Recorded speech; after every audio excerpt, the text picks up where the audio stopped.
علی بھائی، آج کا پہلا سوال ہے۔ ہمارے ہاں عموماً میت کو قبر میں دفنانے کے بعد اس کی قبر پر پانی یا گلاب کے عطر کا چھڑکاؤ کیا جاتا ہے، پھر گلاب کے پھولوں کی پتیاں بھی ڈالی جاتی ہیں، اور اگر قبر کسی بزرگ کی ہو تو اس پر چادر وغیرہ ڈالی جاتی ہے۔ اسی طرح قبر میں عہد نامہ رکھنا کہاں تک درست ہے؟ دیکھیں جی، جو جنازے سے متعلق جتنی چیزیں ہیں، خصوصاً میت کو جو دفنانے کے ساتھ ریلیٹڈ ہیں، اس میں اکثر جو ہمارے معاشرے کے اندر، سب کانٹیننٹ کے اندر رسومات ہیں، یہ بدعات ہیں۔ کچھ چیزیں سنت بھی ہیں لیکن زیادہ تر بدعات ہیں۔ یہ جتنی باتیں آپ نے گنوائی، ان میں اکا دکا چیز تو آپ سنت کہہ سکتے ہیں۔ باقی اس سے بھی بڑھ کر لوگ تو کفنی لکھتے ہیں باقاعدہ، یعنی وہ کئی بار ہمارے پاس بھی لوگوں نے بھیجا ہے کہ جی آپ اس کے اوپر ذرا کلمہ لکھتے ہیں، فزیکلی کلمہ کفن کے اوپر لکھواتے ہیں۔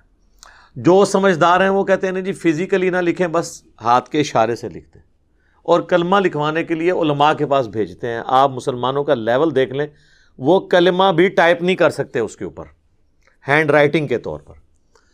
اسی طریقے سے بعض لوگ حج اور عمرے کے لیے جب مکہ شریف جاتے ہیں، وہاں سے زمزم کے اندر بھگو کے لے آتے ہیں کفن کو۔ بعض لوگ مدینہ شریف کی مٹی لے آتے ہیں کہ ساتھ کفن میں رکھ دیں گے۔ عہد نامہ بعض لوگ، اب وہ عہد نامہ تو خود ہی کوئی ثابت نہیں ہے، اس کو رکھتے ہیں قبر کے اندر اور کہتے ہیں اس کی برکت سے کچھ ہو جائے گا۔ میرے بھائی، اس سے کچھ نہیں ہونا۔ صحیح بخاری اور صحیح مسلم کی متفق علیہ حدیث ہے کہ اللہ کے محبوب صلی اللہ علیہ وآلہ وسلم نے فرمایا، انسان کے 3 دوست ہیں، قبر میں صرف ایک ہی ساتھ جاتا ہے اور وہ اس کے اعمال ہیں۔ 2 دوست باہر ہی رہ جاتے ہیں، اس کا مال اور اس کے رشتہ دار، یہ قبر سے باہر رہتے ہیں۔ لہٰذا یہ قبر میں تو ان چیزوں سے کوئی نفع ہونے والا نہیں۔ جہاں تک پھول ڈالنے کا تعلق ہے، تو پھول کی تو اصل کوئی موجود نہیں ہے۔ اس کو جس حدیث پر قیاس کیا جاتا ہے نا، وہ بھی بہت دور کا قیاس ہے۔ وہ حدیث صحیح بخاری اور صحیح مسلم دونوں کے اندر موجود ہے کہ اللہ کے محبوب صلی اللہ علیہ وآلہ وسلم ایک جگہ سے گزر رہے تھے، تو آپ رک گئے اور آپ نے فرمایا کہ ان 2 قبر والوں کو عذاب ہو رہا ہے۔ یعنی اللہ تعالیٰ نے اپنے نبی علیہ السلام کو وہ غیبی خبر دے دی، دکھا دیا، اور فرمایا کہ کسی بہت بڑی بظاہر وجہ سے نہیں، ایک شخص جو ہے وہ چغلی کھاتا تھا اور دوسرا پیشاب کے چھینٹوں سے نہیں بچتا تھا۔ پھر نبی صلی اللہ علیہ وآلہ وسلم نے اپنے مبارک ہاتھوں سے ایک درخت کی ٹہنی توڑی اور اس کے 2 ٹکڑے کر کے دونوں قبروں پر ایک ایک ٹکڑا لگا دیا، اور فرمایا کہ جب تک یہ ہری رہیں گی، یعنی یہ بریکٹ میں ہے جو اگلے الفاظ ہیں، یعنی وہ لوگ کہتے ہیں تسبیح کرتی رہیں گی، یہ بریکٹ میں ہوتے ہیں۔ اصل میں الفاظ ہیں کہ جب تک یہ سرسبز رہیں گی، ان کے عذاب میں تخفیف ہوگی۔ اب اس حدیث کے تحت بعض لوگ یہ کہتے ہیں کہ چونکہ ہری جو ٹہنیاں ہیں وہ زندگی کی علامت ہے، اور وہ زندہ چیز جب اللہ کا ذکر کرے گی تو اس کی برکت سے قبر والے کو نفع پہنچے گا۔ اب یہ سب کچھ ایکسپلینیشن ہے، اس حدیث میں یہ الفاظ نہیں ہے، اور اس ایکسپلینیشن کے ساتھ آپ اختلاف بھی کر سکتے ہیں۔ اس کی وجہ یہ ہے کہ چیز کوئی ہری ہو یا سوکھ جائے، دونوں حالتوں میں اللہ کا ذکر کرتی ہے۔ سورہ بنی اسرائیل میں آیا نا کہ کوئی ایسی چیز نہیں ہے جو اللہ کی حمد کے ساتھ اس کی تسبیح نہ کرتی ہو، مگر یہ کہ تم اس کی تسبیحات کو سمجھ نہیں سکتے۔ سورۃ الرعد میں آیا کہ یہ جو بجلی گرجتی ہے، الرعد، یہ بھی اللہ کا ذکر کرتی ہے۔ صحیح بخاری کے اندر موجود ہے، حضرت عبداللہ ابن مسعود کہتے ہیں کہ بعض اوقات ہم اللہ کے محبوب صلی اللہ علیہ وآلہ وسلم کے ساتھ کھانا کھا رہے ہوتے تھے، تو وہ جو لقمہ ہم اٹھاتے تھے، ہم اس کی تسبیح کی آواز بھی سنتے تھے۔ یعنی حضور علیہ السلام کی موجودگی کی برکت سے یہ معجزہ عام لوگوں پہ بھی ظاہر ہو جاتا تھا، وہ اسے آبزرو کر لیتے تھے۔ تو کوئی خشک چیز ہو یا کوئی تر ہو، ہر چیز اللہ کا ذکر کرتی ہے۔ بعض محدثین کا یہ موقف ہے کہ یہ حضور کے ہاتھوں کی برکت ہے کہ آپ علیہ السلام نے اپنے مبارک ہاتھوں سے وہ ٹہنیاں لگائیں، اور اس کی وجہ سے ان کے عذاب میں تخفیف ہو رہی ہے۔ تو یہ بات زیادہ وزنی لگتی ہے۔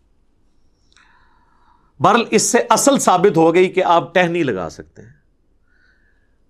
پھول ڈالنا یہ تو فضول خرچی ہے، کیونکہ وہ تو آپ نے خرید کے ڈالنے ہیں، اور پھر آپ کے وہ کام بھی نہیں آنا. ٹہنی تو پھر بھی جو آپ تشریح کرتے ہیں کہ جب تک ہری رہیں گی وہ تو ہری رہیں گی, پھول تو کچھ عرصے کے بعد ویسے ہی خشک ہو جانے ہیں, آپ کا مقصد پورا نہیں ہوگا, تو ٹہنی ہی لگائیں, اتنی دور کا قیاس نہ کریں.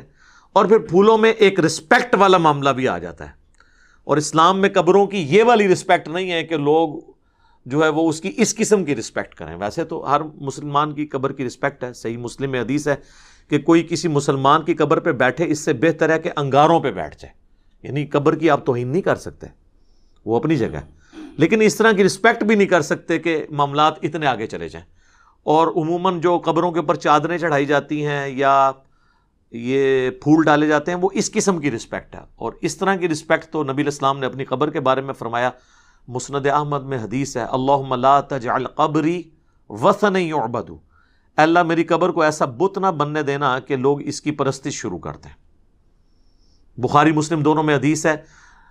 اما عائشہ کہتی ہیں کہ نبی علیہ السلام کی بیماری کے دن چل رہے تھے, آخری وقت آپ کا قریب تھا, اور آپ بار بار اپنے چہرے مبارک سے چادر ہٹاتے تھے تکلیف کی وجہ سے, اور کہتے تھے لعن اللہ الیہود والنصارى اتخذوا قبور انبیائہم مساجدا, اللہ کی لعنت ہو یہود و نصارہ پر, انہوں نے اپنے نبیوں کی قبروں کو سجدہ گاہ بنا لیا تھا. اور اما عائشہ کہتی ہیں حضور یہ اس لیے بات کر رہے تھے کہ آپ ہمیں ڈرا رہے تھے کہ آپ کی قبر کے ساتھ یہ کچھ نہ کیا جائے. اور آگے اما عائشہ کے الفاظ ہیں بخاری مسلم میں کہ اگر ہمیں یہ خطرہ نہ ہوتا کہ لوگ رسول اللہ کی قبر پہ سجدے شروع کر دیں گے تو ہم بھی زائرین کی زیارت کے لیے اس قبر مبارک کو اوپن چھوڑ دیتے, لیکن ہم ڈر رہے تھے. تو اس طرح کی رسپیکٹ نہ ہو کہ جس میں معاملات بہت آگے چلے جائیں. باقی یہ درست ہے کہ آپ ٹہنی لگا سکتے ہیں, اور یہ سنت مبارکہ ہے, اور حضور کی میں تو سمجھتا ہوں ہاتھوں کی برکت ہے. اس کو سپورٹی وہ حدیث بھی ہے بخاری اور مسلم دونوں میں. ایک حبشی عورت تھی جو مسجد نبوی کی صفائی کرتی تھی, اچانک فوت ہو گئی. صحابہ کرام نے رات کے وقت جنازہ پڑھ کے اسے دفنا دیا. نبی علیہ السلام نے کچھ دنوں کے بعد پوچھا کہ وہ عورت کدھر ہے, تو بتایا گیا یا رسول اللہ وہ تو فوت ہو گئی تھی. آپ نے فرمایا تم نے مجھے کیوں نہیں بتایا, میں بھی اس کا جنازہ پڑھتا. پھر آپ نے فرمایا مجھے اس کی قبر پہ لے جاؤ. حضور علیہ السلام قبر پہ لے گئے. حضور علیہ السلام کو صحابہ تو سمجھ رہے تھے کہ یہ تو عام سی عورت ہے, اس کی کیا امپورٹنس ہوگی, لیکن حضور علیہ السلام کے لیے تو جو دین کی خدمت کرنے والے لوگ ہیں ان کی امپورٹنس زیادہ ہے, چاہے وہ کچھ بھی ہوں دنیاوی سٹیٹس کے اعتبار سے.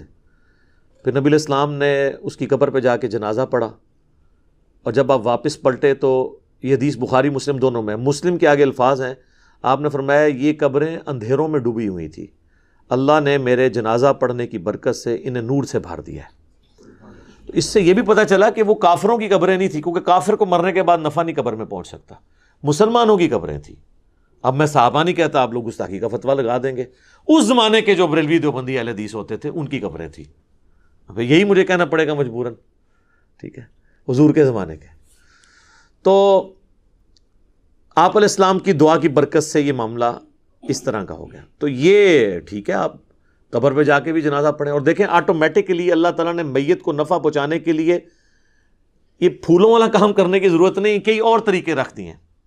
صحیح بخاری اور مسلم دونوں میں حدیث موجود ہے کہ ایک مسلمان کے دوسرے مسلمان پہ 5 حق ہیں, 5 حقوق ہیں. ان میں سے ایک یہ ہے کہ جب وہ مر جائے تو اس کا جنازہ پڑھے. تو جنازہ پڑھے گا تو اس کے لیے دعا کرے گا اس میں, تو وہ نفع اسے پہنچے گا. تو پھول ڈال کے ضرور نفع پہنچانا ہے. پھر سنن ابی داؤد میں حدیث ہے جب اپنے بھائی کو دفنا چکو تو اس کی قبر پر کھڑے ہو کر دعا کرو, قبر کے اندر جو سوالات ہیں ان کے جوابات میں استقامت کے لیے, یہ بھی اس کے لیے نفع ہے. پھر اس کے بعد بھی جب آپ کبھی قبر پہ جائیں تو صحیح مسلم میں موجود ہے آپ نے قبرستان والوں کے لیے دعا کرنی ہے, السلام علیکم اہل الدیار من المؤمنین والمسلمین وَإِنَّا إِن شَاءَ اللَّهُ بِكُمْ لَلَاحِقُونَ نَسْأَلُ اللَّهَ لَنَا وَلَكُمُ الْعَافِيَةَ.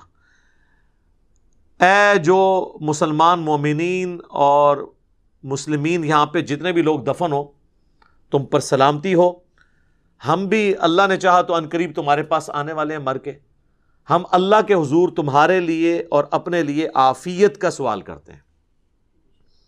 تو یہ دعا کا بھی نفع ہے, وہ آپ نے قبرستان جب بھی جانا ہے دعا کرنی ہے تو وہ بھی نفع اس کو پہنچ رہا ہے. اس کے علاوہ کچھ رسومات ہیں وہ بھی صحیح ہے, جس طرح صحیح مسلم میں حدیث ہے کہ حضرت عمر بن عاص کی جب موت کا وقت قریب آیا تو بڑی لمبی وہ حدیث ہے, اور یوٹیوب پہ میرا کلپ بھی ہے عمر بن عاص کی موت, تو اس میں وہ کافی دردناک حدیث ہے. اس کے اینڈ پہ الفاظ ہیں جب میں مر جاؤں تو میری میت کے ساتھ کوئی نوحہ کرنے والی عورت نہیں لے کے جانی ساتھ، نہ کوئی آگ لے کے جانی ہے، اور جب مجھے دفنا چکو تو میری قبر پر پانی چھڑک دینا۔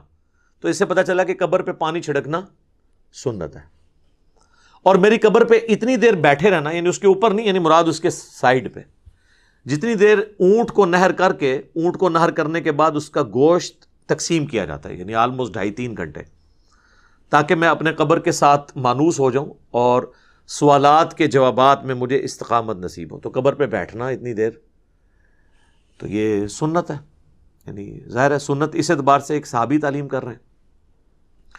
تو پانی کا چھڑکاؤ کرنا بھی سنت ہو گیا، جنازے کی دعا بھی سنت ہو گئی، قبرستان کی دعا بھی سنت ہو گئی، اور سورۃ الحشر میں تو اللہ تعالیٰ نے کیٹاگوریکلی فرمایا ربنا اغفر لنا ولاخواننا الذین سبقونا بالایمان، اہل ایمان کی نشانی ہے کہ وہ اپنے سے اگلے جو لوگ گزر چکے، مر چکے، ان کے لیے دعا کرتے ہیں۔ تو وہ تو ہم عام دعاؤں میں بھی ہمارا حصہ ان تک پہنچتا رہتا ہے، وہ ہم نے دعا کرنی ہے ہر صورت میں۔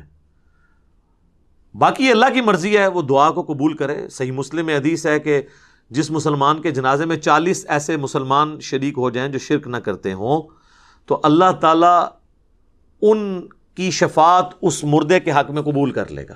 اب یہ اللہ کی مرضی ہے، قبول کرے یا نہ کرے۔ تو میں نے یہ ایک اوورآل ایک چیزیں کلیئر کر دی۔